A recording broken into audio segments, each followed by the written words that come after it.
एक मेहनती किसान की कहानी। ये कहानी एक छोटे से गांव के एक मेहनती किसान की है, जिसका नाम रामू था।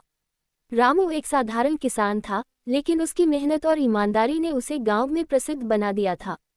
वह रोज सुबह जल्दी उठकर अपने खेतों में काम करता और सूरज डूबने तक कड़ी मेहनत करता। रामू का एक छोटा सा खेत था, लेकिन उसने अपने खेत को कभी भी छोटा नहीं समझा। वह हमेशा यही मानता था कि मेहनत से किसी भी काम को सफल बनाया जा सकता है। उसकी दिनचर्या बहुत साधारण थी, लेकिन उसमें बहुत कुछ खास था। रामू के पास कोई बड़ी मशीनें नहीं थीं, लेकिन उसने अपने काम को सही तरीके से करने की कला सीख ली थी।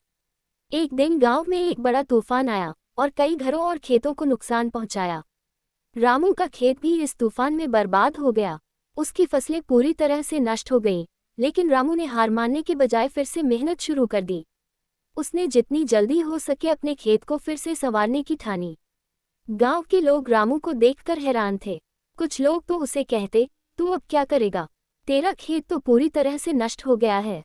लेकिन रामू ने मुस्कुराते हुए कहा, ये खेत मेरा है और जब तक मैं मेहनत करूंगा, ये फिर से हरा भरा हो जाएगा। रामू ने मेहनत और धैर्य से खेत को फिर से तैयार किया। उसने नई फसलें बोईं और इस बार उसने और भी अच्छा बीज चुना। मौसम भी उसके पक्ष में था और कुछ महीनों बाद उसकी मेहनत रंग लाई। रामू का खेत फिर से हरा भरा हो गया और उसकी फसलें पहले से ज्यादा उगने लगीं। रामू की मेहनत ने न केवल उसका जीवन बदल दिया, बल्कि पूरे गांव को ये सिखाया कि जीवन में कितनी भी कठिनाई क्यों न हो, मेहनत और धैर्य से सभी समस्याओं का समाधान निकाला जा सकता है। गांव वाले अब रामू को केवल एक किसान नहीं, बल्कि एक प्रेरणा मानने लगे थे। रामू का जीवन ये साबित करता है कि जो इंसान मेहनत करता है, उसे एक दिन सफलता जरूर मिलती है।